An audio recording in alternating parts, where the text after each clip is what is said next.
Butterworth low-pass filters. A brief introduction to nth-order Butterworth filters. In previous lessons, we analyzed three low-pass filters: first-order RC, second-order RC, and second-order RLC. These were all passive filters. In this lesson, we introduced Butterworth filters, which are a family of nth-order low-pass filters. Butterworth filters are active, meaning that they use op-amps. But since we don't study op-amps until later, I'll neither show the circuits nor analyze them here. Instead, I'll just summarize the equations and work through an example problem. Butterworth filters were invented in 1930 by Stephen Butterworth. Is that the same dude that makes pancake syrup, man? I don't think so, Joe. Besides, that's Mrs. Butterworth. Maybe it's his wife then. I doubt it. There is no known family connection. Mrs. Butterworth is a fictional brand name. Thanks, Chad. Here are some attributes of Butterworth filters. They can be low pass or high pass, but in this lesson we discuss only low pass. Even for large N, filters of high order, there's no overshoot in the gain. And you may recall the problems we had with RLC filters, where there can be significant overshoot, as we discussed previously.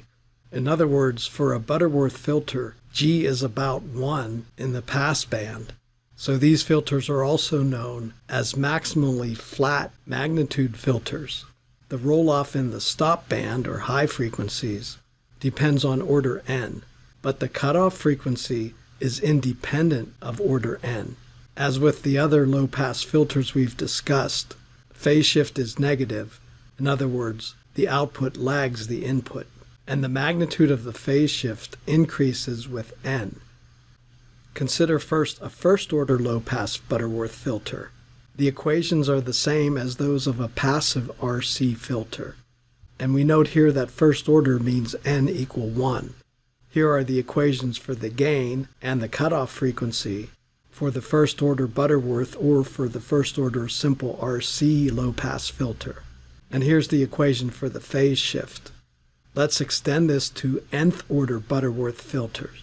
And what's nice is that the cutoff frequency is the same for any order N because it's based on the first-order cutoff frequency. Here's the equation for gain, and you can see that it's identical to the first-order case except for this N. And here's the phase shift. Again, it's the same as the first-order case except for the N. All we've done is inserted an N here and here, and when N equal 1, we get the first-order case. Here we compare Bode plots for 4 Butterworth filter cases: N equal 1 in black, N equal 2 in blue, N equal 4 in red, and N equal 6 in green. And these are some of the more popular Butterworth filters, which, by the way, are commercially available. N increases this way on the gain plot and on the phase shift plot. All these curves cross at F over F cutoff equal 1, and the gain there is the square root of 2 over 2, or about 0.707.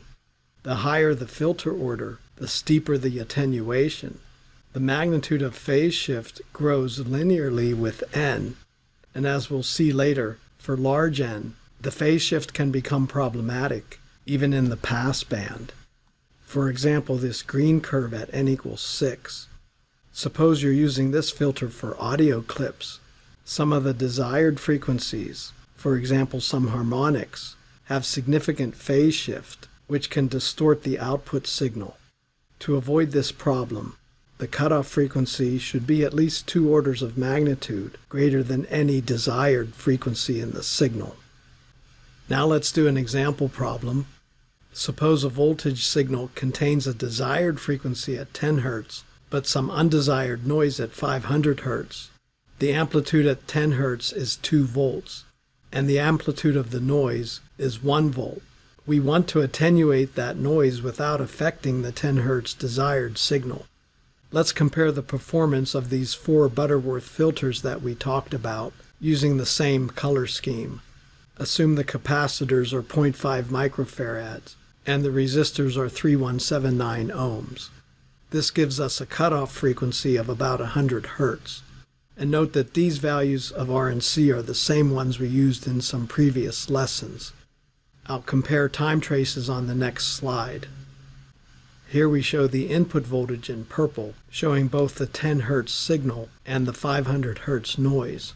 When n equal 1 or 2, black or blue, we still see appreciable noise in the output.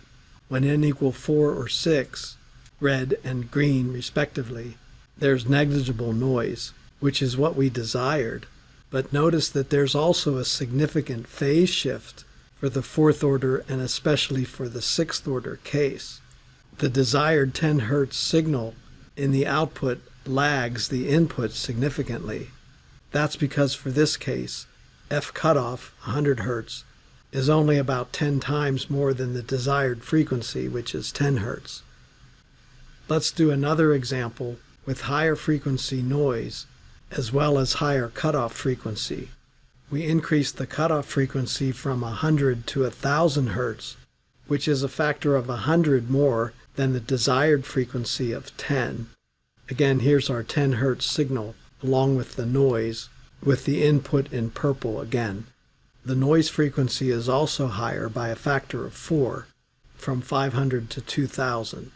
It's somewhat hard to tell, but we can see some black and blue here, indicating that there's still appreciable noise for orders n equal 1 and n equal 2. Orders 4 and 6 show much attenuation of the noise, however. But in this case, the phase shift of the desired 10 Hz signal is negligible. To see this more clearly, let's zoom in by a factor of 10 on the time scale. Here are the same time traces, and we can see more clearly here how attenuation and phase shift depend greatly on n. For all n, there's negligible phase shift at the desired low frequency 10 Hz signal. That's because now we're following my rule of thumb that the cutoff frequency is more than 2 orders of magnitude greater than the desired frequency. In summary, here are some advantages of Butterworth filters. The gain in the pass band is extremely flat. There's no overshoot or ripple in the pass band for any order n. The higher the order, the steeper the attenuation in the stop band. And the equations are very simple, so it's easy to predict performance. There are also some disadvantages. The circuits are more complicated, requiring op-amps. Recall that means these are called active filters. The higher the order of the filter, the more severe the phase shift, even for some of the desired frequencies in the pass band. And severe phase shift can lead to distortion of the waveform, also called phase distortion. This becomes an issue especially in audio signals, where audio quality can be greatly reduced when you use a high-order filter. Thank you for watching this video. Please subscribe to my YouTube channel for more videos. 1, 2, 3. That's all there is to it.